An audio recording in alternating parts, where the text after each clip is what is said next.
Alright, so the next lesson that I've got is losses, yeah? The reason why I can say losses in such an upbeat attitude is because I know the true meaning behind them and I would love to share it. So as you can see on the screen, I'm not shy of taking L's in Football Manager, but also real life, bro. Like, I've taken so many L's to the point where I was thinking I might be a walking L, just taking so many losses, bro. But it's because I know they can be converted into wins. And what I mean by wins is you can overcome a loss in real life. For example, I once had my heart treated like a pack of Hubba Bubba chewing gum, bro.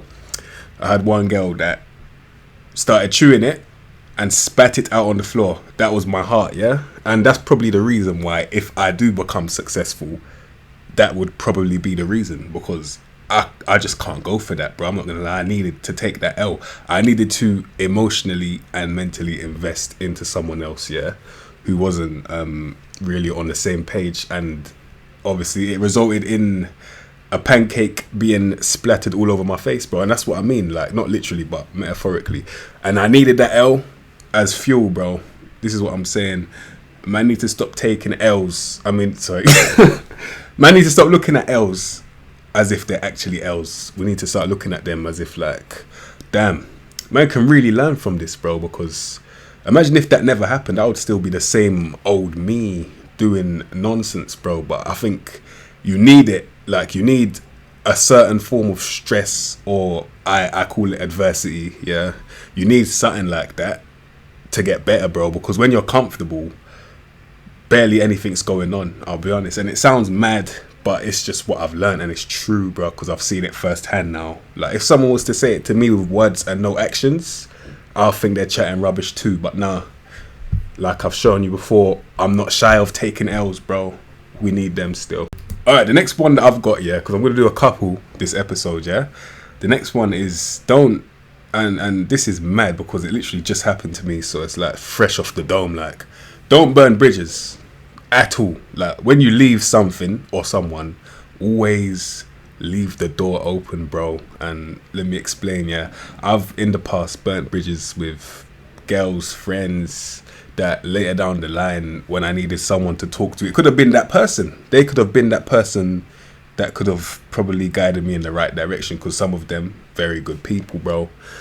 Some jobs as well, like, I've walked out of several jobs where I've just had enough, walked out, and they've never seen me again. What I'm saying is, you never know when you're gonna need these people.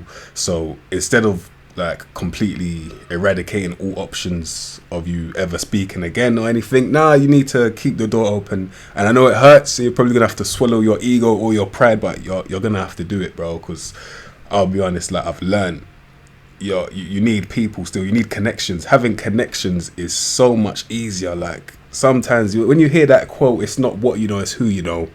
I think that's what they're talking about, bro. Because, bruv, sometimes, for me, one of the jobs that I left was when I was in a car place. Like, man was working in a garage, yeah?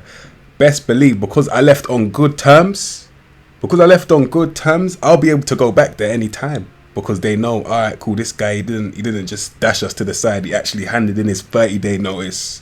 He showed respect as he leave. Like, and it's mad, like, the person that hired me put his number in my phone. Like, that's how powerful it is. Just don't burn your bridges. And I know it hurts. There's even my friend told me this. Like, he looked at me and he was like, bro, there's some bastards in this world, bro. And it's true. There's pricks in this world, but don't burn your bridges. Trust me. Alright, now this one is mad. So listen to this, yeah? I thought at one point in my life that I was special, yeah? And I couldn't take the L that I'm about to tell you. So watch this, yeah? I thought that I could just stay at home and something will fall out of the sky and give me money.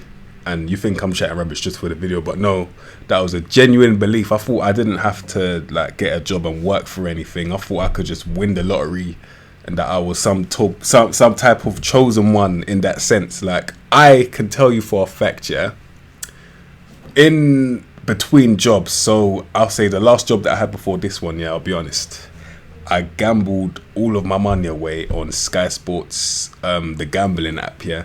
And the reason why I did that is because I was always betting on someone like Kevin De Bruyne or Riyad Mahrez all the time to get shots on target, yeah. And I was doing that as a way to survive, because obviously the struggle's real, innit? I was really struggling, and that's how I was surviving, and it was working for a bit, innit? But I'll be honest, it all came crashing down, and you really get sucked in, like, and I ended up losing all of my money. But what happened with that is I learned so much, and that's like, that kind of lifestyle might be chosen for someone, but that someone could be 1 in a million. And obviously I'm not 1 in a million, bro. And I hit a massive, like, a wall of reality just slapped me across the cheeks of my face, bro. Got slapped in my face by reality. You need to get a job right now. You're in your overdraft. You need to, bro.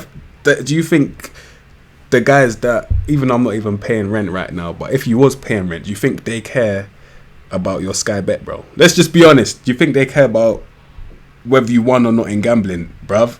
The rent is due. Man needs my money, innit? That's what it was like, bro. Yeah. But yeah, with that point, what I'm basically trying to say is nothing comes easy. Nothing that's worth having is gonna come just like this, bro. Unless you get really lucky, which is why it sounds mad, and I'm not trying to promote gambling. But listen carefully, like, you might have to try your luck, because you never know. You could be like 1 in a million. I tried my luck. I've already accepted the reality that that's not me. I'm going to have to get my cheddar cheese in other areas or other ways. I can't rely on the gambling and the lottery thing. Even lottery. Now, let me get into that quickly, yeah? I had the lottery app on my phone. You had to press bubbles, and the bubbles had numbers in them. And you had numbers on the screen that you had to match up, yeah? Every single time I got to the last number, the game would script it and make sure that I never see the number that could get me the money, bro. So yeah, all of those things are scams anyway, but I'm just saying, you might want to try your luck, because it might be you, but don't get sucked in. As soon as you get signs that, alright, cool, this is getting risky now, like I could end up losing my house or all of my savings, don't do it. Don't get sucked in, because yeah, it's definitely not you if you feel that type of way still. So yeah, I say you try your luck, and if you're unsuccessful, then it's not for you. You need to get into the real world. But if it's for you, well done, you're a chosen one in terms of luck, in terms of gambling. But yeah, no, I wanted to share some experiences. Yeah, like, nothing comes easy.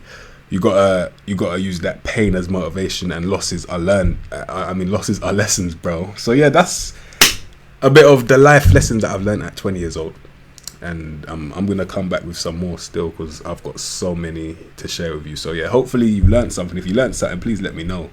I'm trying to make it like 1 a week or something like that, but yeah, man, is what it is. Have a good day.